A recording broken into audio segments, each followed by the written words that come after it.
So I just want to thank Gemma Doherty. Special thanks to you, Gemma. There was no for D-Wall, aka Dolores Webster. I started this journey, as you know, a couple of years ago, and never once did these two ladies ask me to change my opinion.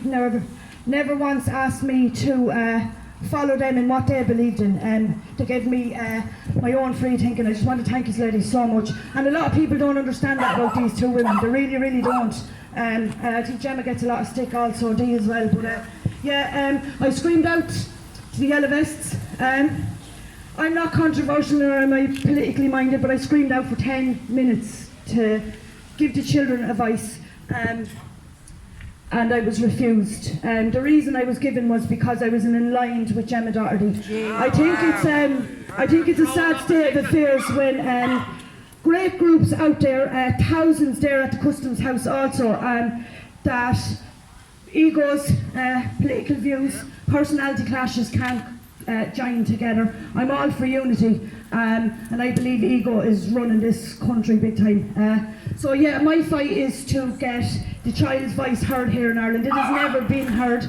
They have never been given the opportunity or the voice to speak out. Because this building won't tell the truth about what's happening to the children in Ireland. The sexual abuse, the paedophilia within inside the Tussla walls is absolutely shocking, and we're going right into satanic paedophilia as well. Gemma has highlighted it, Dee has highlighted it. I think people out there that are not aware of it, they need to start digging a little bit deeper. All the files, thousands of women with information, with names of government, members of government who done sexual acts on these women, who trafficked them through the years as well. So can I just put you on to another girl here as well, Bridget Scanlon, who's fighting 26 years, if that's okay. Bridget? It's hiding somewhere. There. Yeah, Bridget was also put into prison as well. She was fighting her also. I just put this onto her there.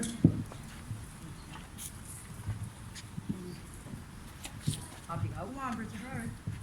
I've never spoken of one of these before, so Just from your heart. we're speaking for the children in care. They have no voice, as you well know. Angela Ray has highlighted that a long time. I don't know what to say. Just from your heart, what happened to you and what's happening to the kids that you're fighting for? I still have a child in care that I'm fighting for, and because I'm still fighting the system, they're attacking me at every level. For stupid things, put me in Mountjoy, fines or whatever that, or all fines, and I have done time for. I don't know.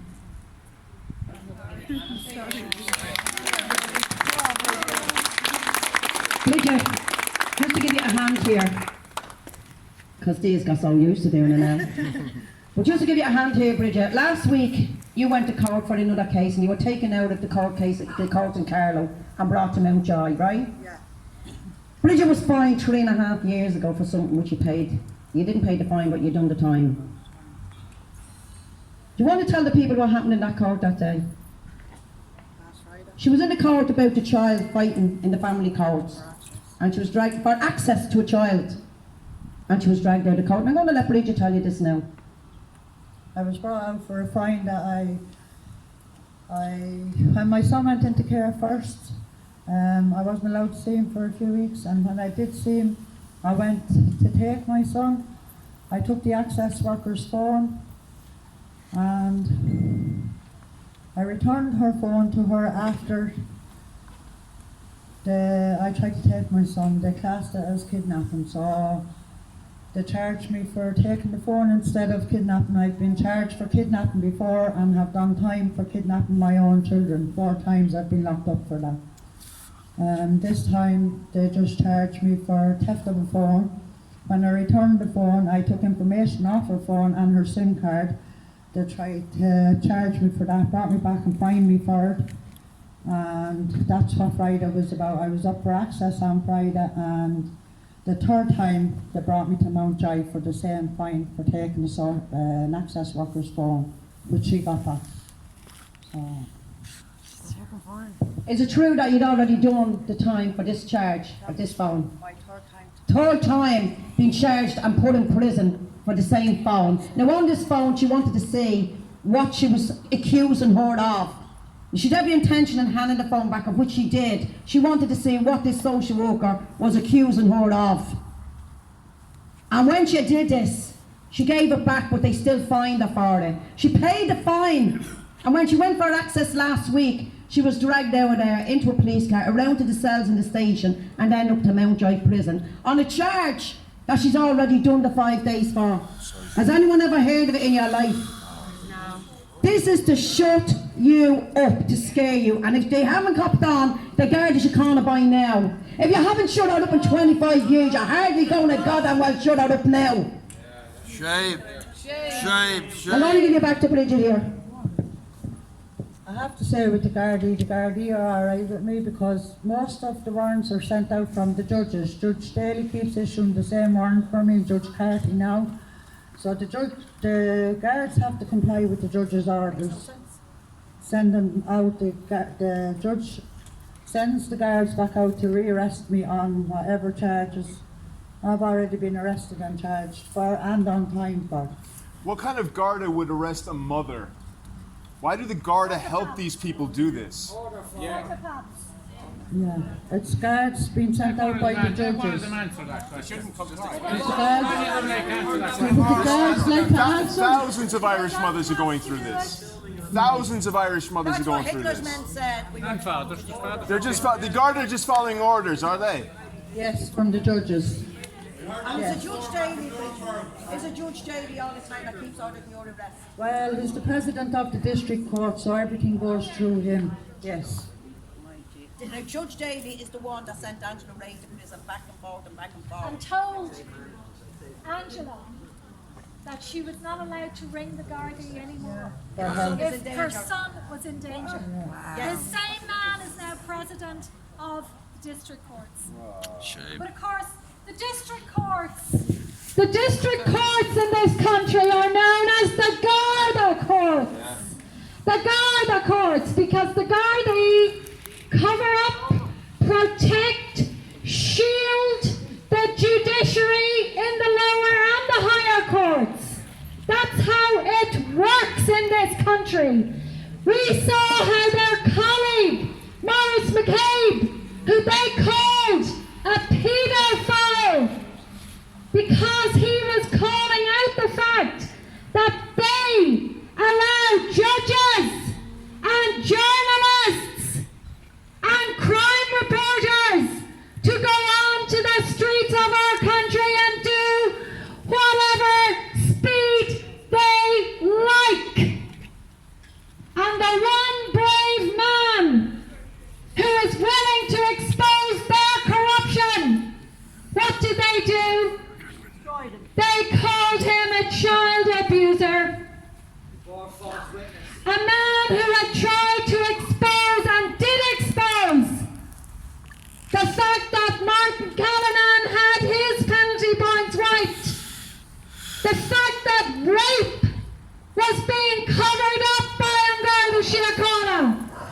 Not one of them spoke up for Maurice McCabe or John Wilson, two heroes of Garda Síochána. And not one of them now will speak up about the totalitarian state that the Irish people now live under. In fact, they will enforce it at every single turn.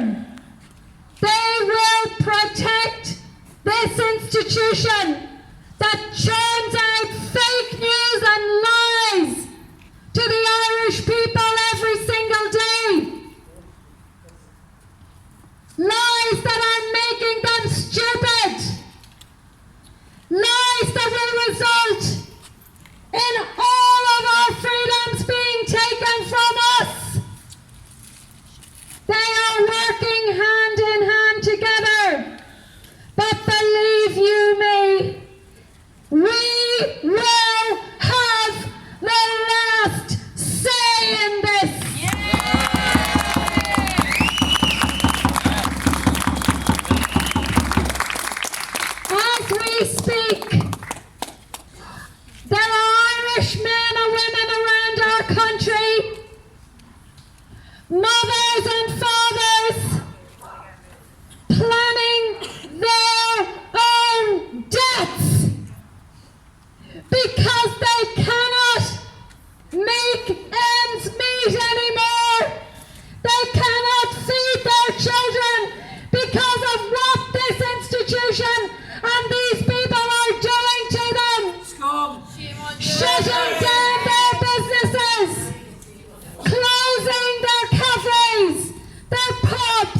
their small Irish hotels, their restaurants, destroying Irish livelihoods, destroying our people for a virus that does not exist scientifically. Let me give you some of the new information about this hoax.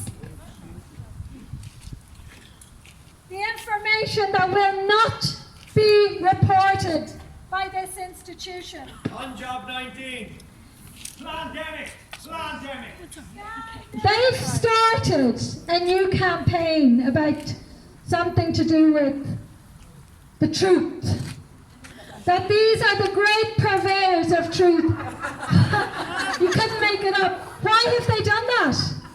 Because they're desperate.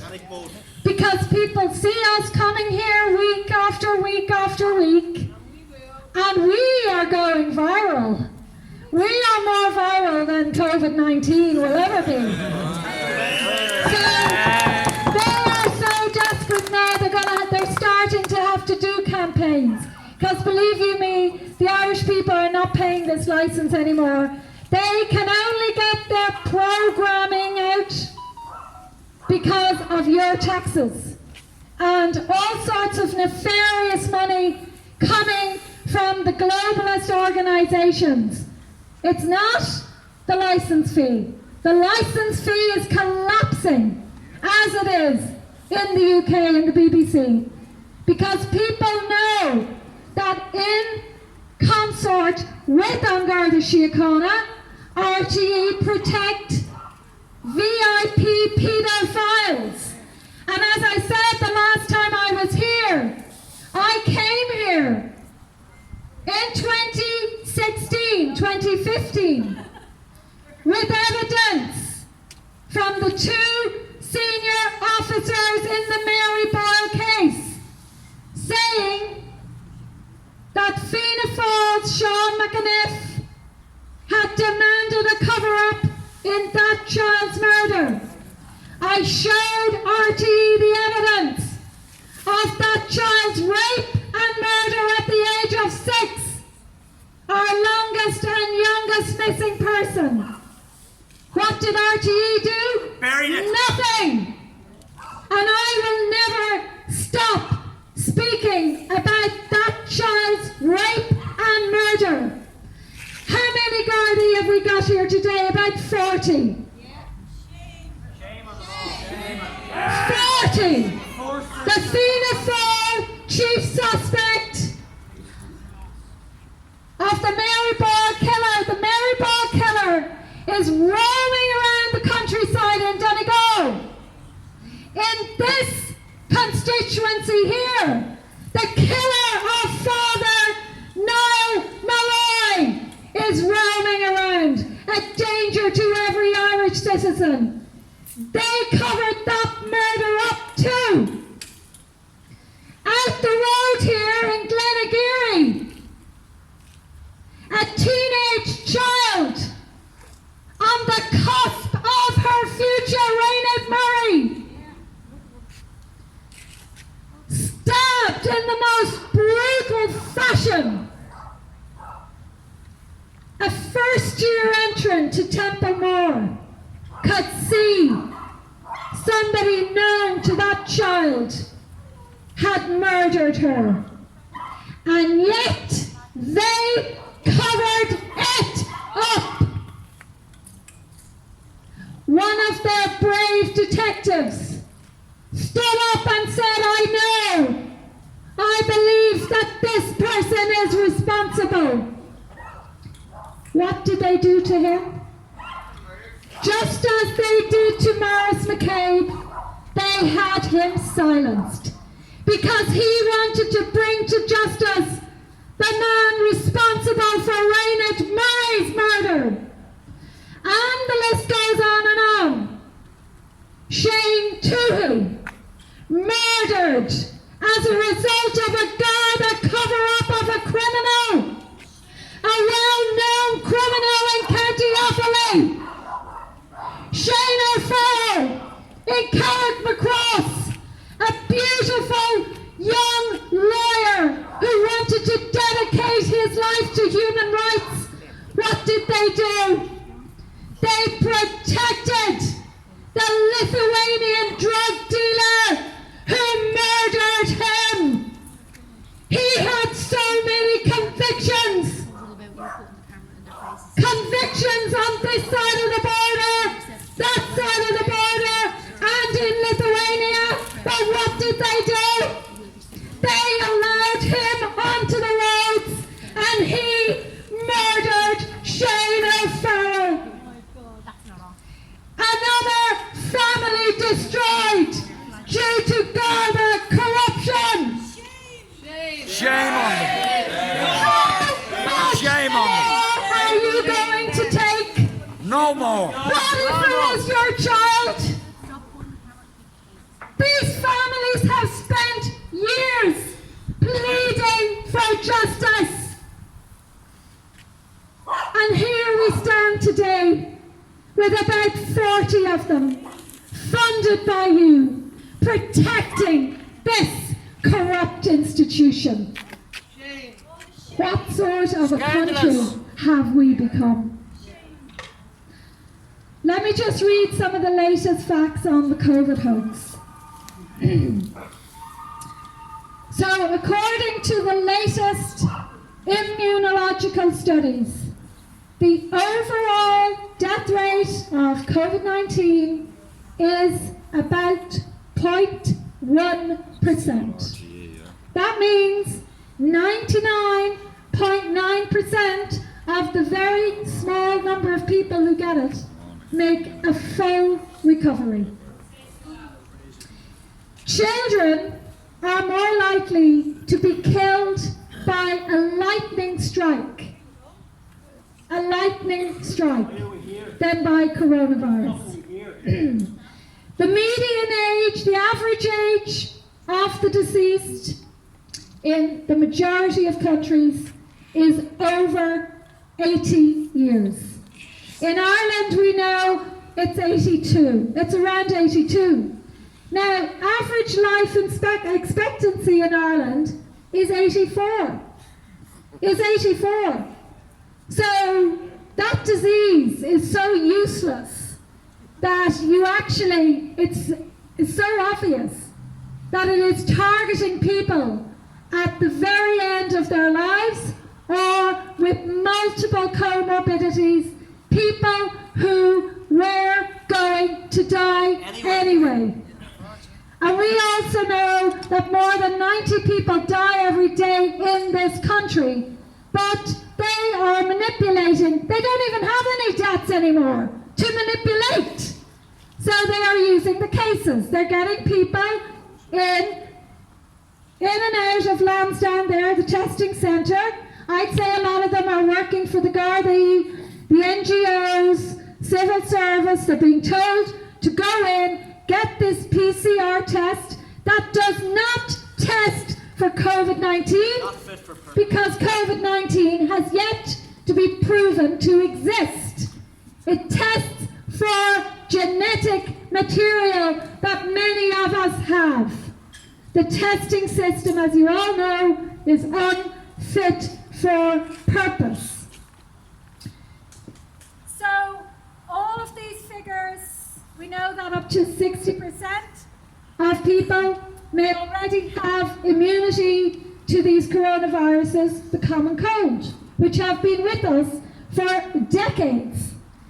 And of course it is the case that at no time was there any medical reason for schools to close because the risk of disease and transmission in children is so low. Now, I want to draw your attention to a new compilation of scientific studies that have existed for a long time, but you won't find them if you go into Google. But these are all of the science, effectively, on the benefits of masks in surgical, medical uses. And this is a survey. They have looked at all of the studies that have over the past 50 years. And these studies have came to the conclusion that masks are useless in preventing the spread of disease, and if anything, are unsanitary objects that themselves breed bacteria and viruses. Of course they do. God gave us a mouth and a nose for a reason, to exhale the toxins. These people here, they're in their masks every day. They can't breathe properly. They're denying themselves oxygen. And is it any wonder they're behaving so stupidly?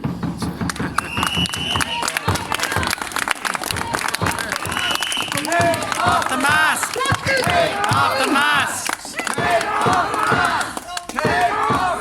What do they think is happening to the toxins that they need to expel?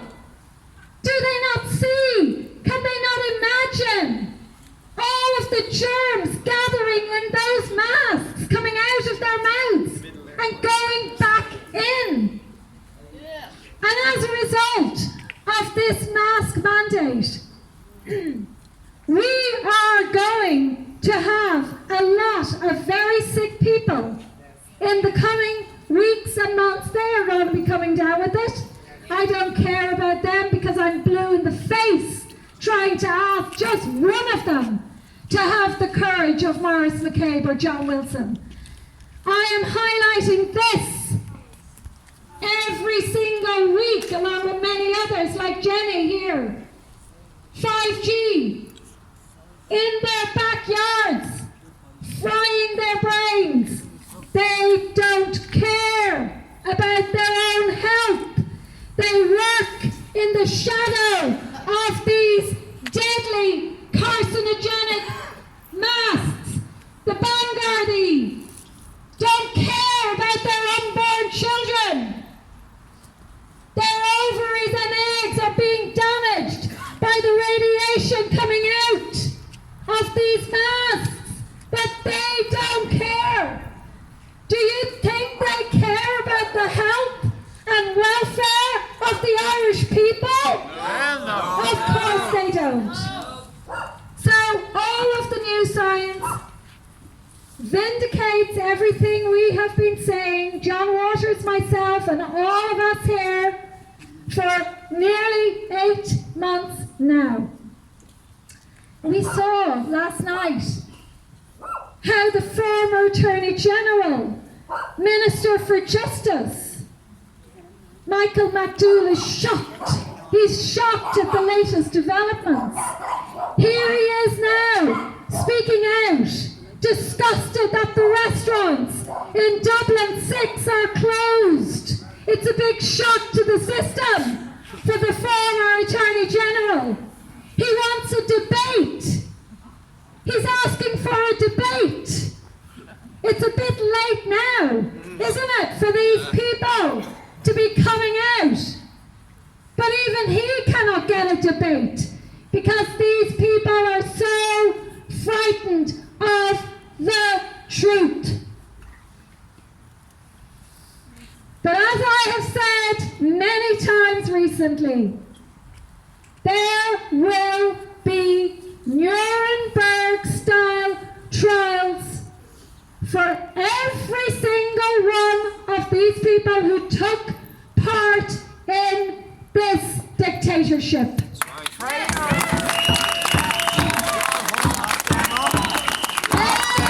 single one of them. They will not be able to say we were only doing our jobs. Only taking orders.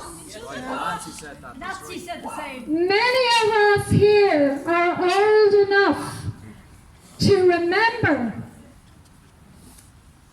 We learnt it. They don't teach World War II anymore properly.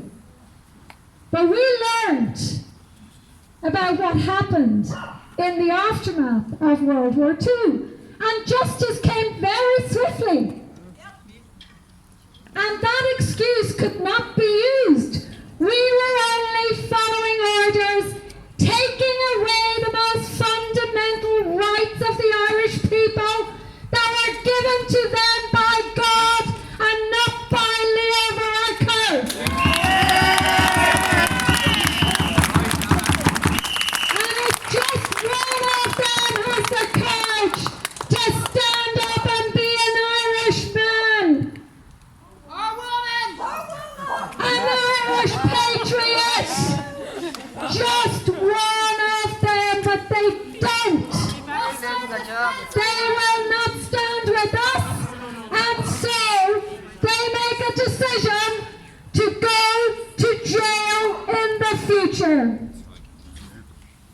these are my last words. These people will see the inside of a cell in Mountjoy. But this time, it won't be them who are doing the locking up.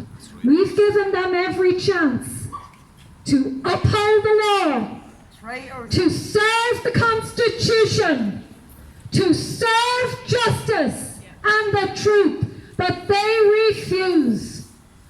They will be going to jail for a long, long time. Amen.